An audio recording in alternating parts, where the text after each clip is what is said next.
आज दिनांक 15 जून 2021, class 11th, subject biology. आज हम लोगों का लेसन नंबर 2 स्टार्ट हो रहा है, जिसमें हम लोग टैक्सोनॉमी के बारे में चर्चा करेंगे। लेसन नंबर 2 में सबसे पहले हम बात करते हैं टैक्सोनॉमी की। तो टैक्सोनॉमी है क्या? वर्गीकी इसको हिंदी में बोलते हैं, लेकिन हम अगर बात करें कि साइंस या बायोलॉजी में तो इसमें टर्मिनोलॉजी का यूज़ किया जाता है। तो टैक्सोनॉमी, तो क्लासिफिकेशन इसके अंतर्गत मेन बिंदु रहता है। तो जो मेन पॉइंट हमारा जो क्लासिफिकेशन है, आखिर इस क्लासिफिकेशन है क्या, इसकी आवश्यकता क्यों पड़ी? देखिए, जितने भी संसार में जीव जंतु हैं, जितने भी एनिमल्स हैं, प्लांट्स हैं, माइक्रोब्स हैं, तो इन सबको, या मोनेरा हैं, प्रोटिस्टा हैं, इन सबको उनके लक्षणों के आधार पर या उनके स्वरूप है, उनका अपना स्ट्रक्चर है, तो उनके आधार पर अलग अलग जो है उनको क्लासिफाइड करना, यही क्या है, क्लासिफिकेशन है। और आवश्यकता क्यों पड़ी? क्योंकि सभी जंतुओं में समान कैरेक्टर्स का होना ये तो पॉसिबल ही नहीं है।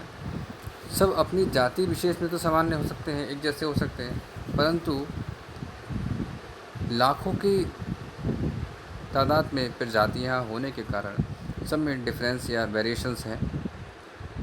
वेरिएशंस मीन्स विभिन्नताएँ, वेरिएशंस हैं। तो इन वेरिएशंस के कारण क्या करना है, इनको उनके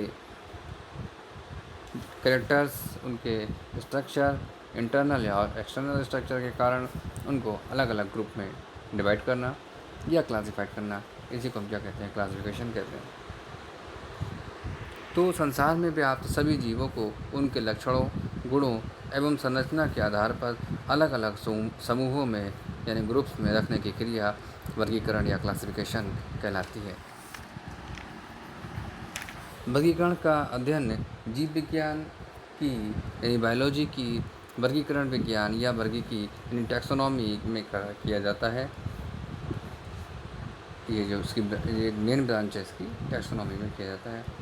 सर्वप्रथम सबसे पहले अरस्तु ने सभी जीवों को वर्गीकृत करने की क्रिया का आरंभ किया था, जैसा कि हम पहले भी वह जान चुके हैं। लास्ट लेसन हुआ था हमारा, उसमें हमने बात की थी कि जो अरस्तु थे उन्होंने एनिमल और प्लांट में जो है इसको डिवीज़न किया। उसके बाद उन्होंने एनिमल के ऊपर 500 जो लगभग 500 एनिमल्स थे उनकी आकारिकी को उनका अध्ययन किया। परंतु कैरोलस लीनियस ने सिस्टेमा नेचर नामक किताब को प्रकाशित किया था तथा सिस्टेमेटिक्स यानी कि क्रमबद्धता नामक शब्द को प्रतिपादित किया। उन्होंने सभी जीवों को व्यवस्थित रूप से अलग अलग समूहों में रखने की प्रणाली को बनाया। इसलिए कैरोलस लीनियस को आधुनिक वर्गीकरण का जनक भी कहा जाता है, father of modern taxonomy, Carolus Linnaeus. ठीक है, कैरोलस लीनियस ने ही द्विपदनाम पद्धति भी चलाई थी। अब ये द्विपदनाम पद्धति क्या है, इसके बारे में चर्चा करेंगे। उससे पहले मैंने आपको बता रखा है कि जीवन के 3 डोमेन कौन कौन से हैं, जो कार्ल बूज ने इसको 1990 में प्रतिपादित किया था। तो वो हैं हमारे डोमेन बैक्टीरिया, डोमेन आर्किया और डोमेन यूकैरिया। उसके बाद हम बात करते हैं कि आखिर ये जो, और साथ ही साथ 3 जगत प्रणाली और 5 जगत प्रणाली भी प्रस्तुत की थी। 3 जगत प्रणाली में अर्नेस्ट हीकर है और 5 जगत प्रणाली जो है वो आर एच विटेकर ने प्रस्तुत की थी। ये द्विपदनाम पद्धति क्या है, तो इस पर चर्चा करते हैं। देखिए, द्विपदनाम क्या, आप अगर कॉमन सी बात समझें कि हर एक जीव है, सबका एक नाम, कॉमन नाम होता है। अब जैसे इंडिया में ही है, इंडिया में हम टाइगर को चीता कहते हैं, या इसको हम बाघ कहते हैं। चीता जो है दूसरा होता है, पैंथर होता है। तो सबके अलग अलग है, ठीक है। तो जैसे मान लीजिए शेर है, चलिए शेर है, तो यहाँ शेर बोलते हैं। श्रीलंका में जाएंगे तो कुछ और बोलेंगे। जो इंग्लिश कंट्रियाँ हैं, जो जहाँ इंग्लिश बोली जाती है, वहाँ पे टाइगर बोलते हैं। जैसे ब्रिटेन ब्रिटेन सब जगह, तो सब में अलग अलग। अब कहीं आप अफ्रीका जाएंगे तो वहाँ कुछ और बोलते होंगे। अब हम यहाँ से अगर अफ्रीका जाएँ, वहाँ कहें कि भाई शेर देखना है, तो आपको कोई शेर तो दिखाएगा नहीं, क्योंकि वो समझ नहीं पाएगा आपकी भाषा को, क्योंकि हम अपनी भाषा के अनुसार उसको नाम दे रहे हैं।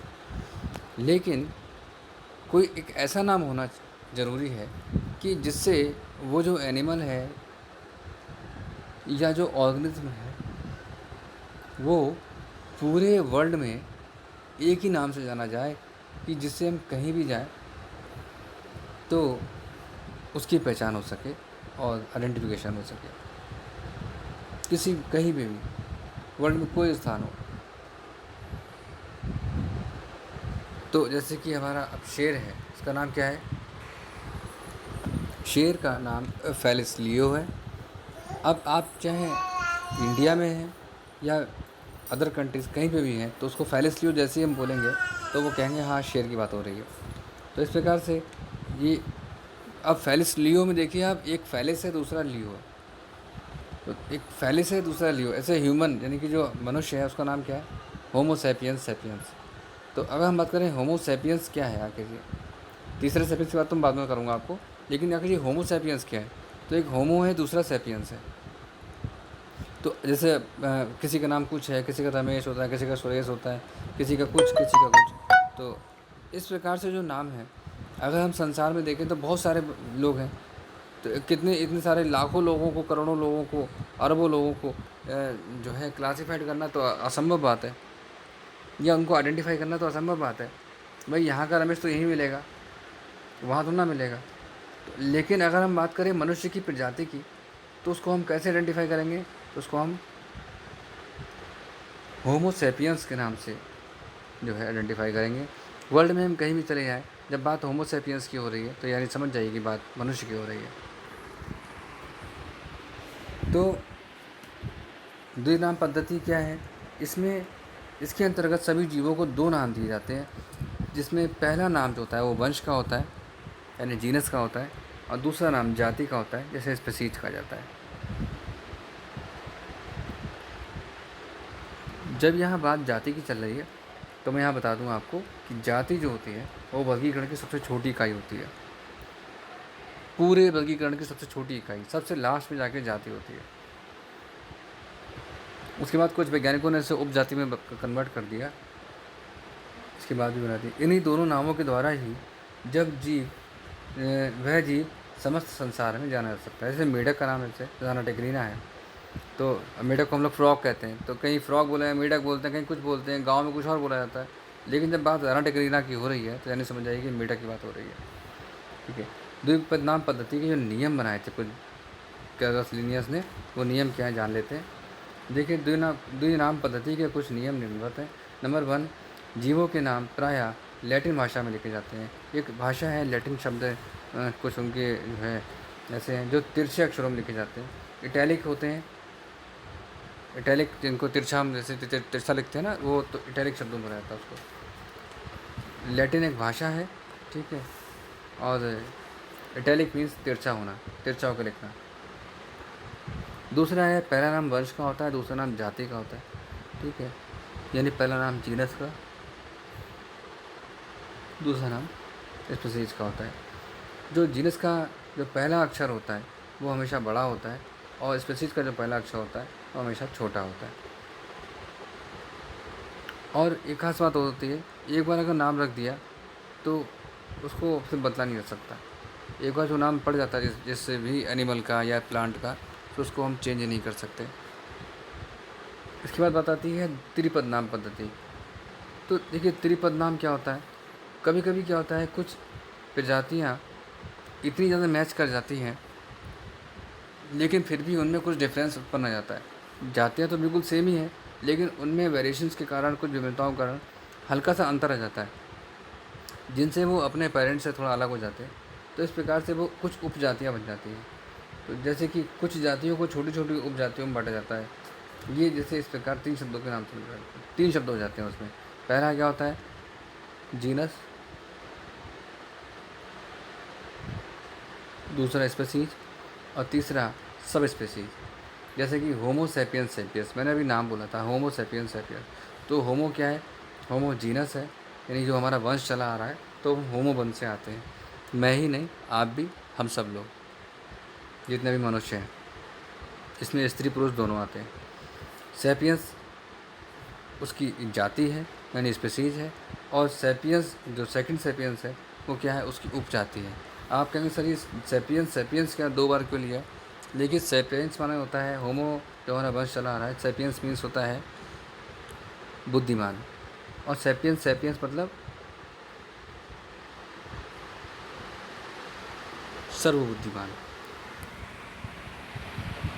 तो इस प्रकार से मनुष्य जो है सर्वबुद्धिमान है, जो अपने जो कुछ आदिमानव पूर्वज रहे हैं उनसे अब अलग हो गया है, तो उसमें अब होमो सैपियंस नाम आ गया है।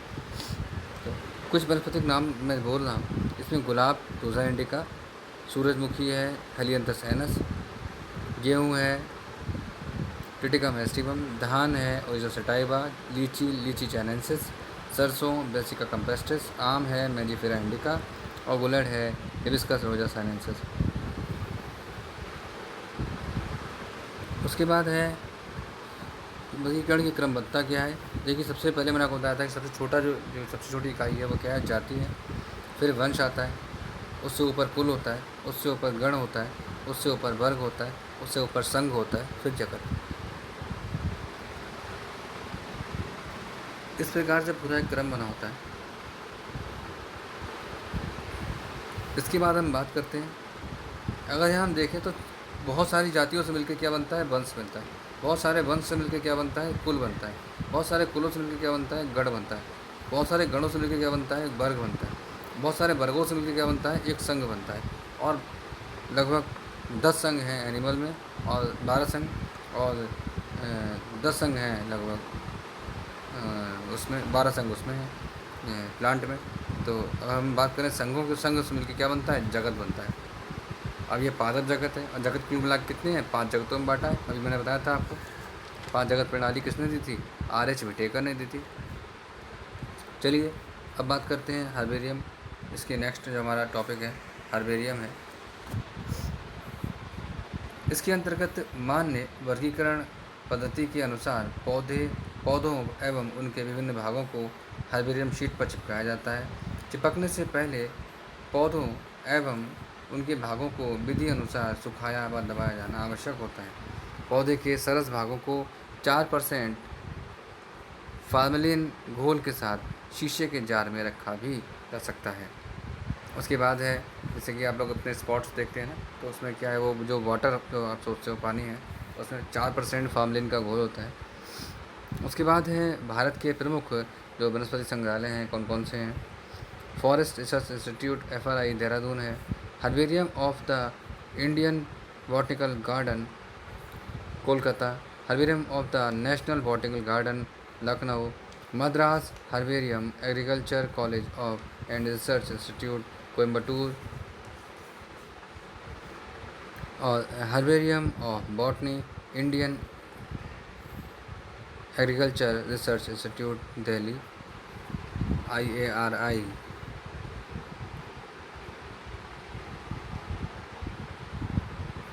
चलिए इसके बाद चर्चा करते हैं बॉटनिकल गार्डन की।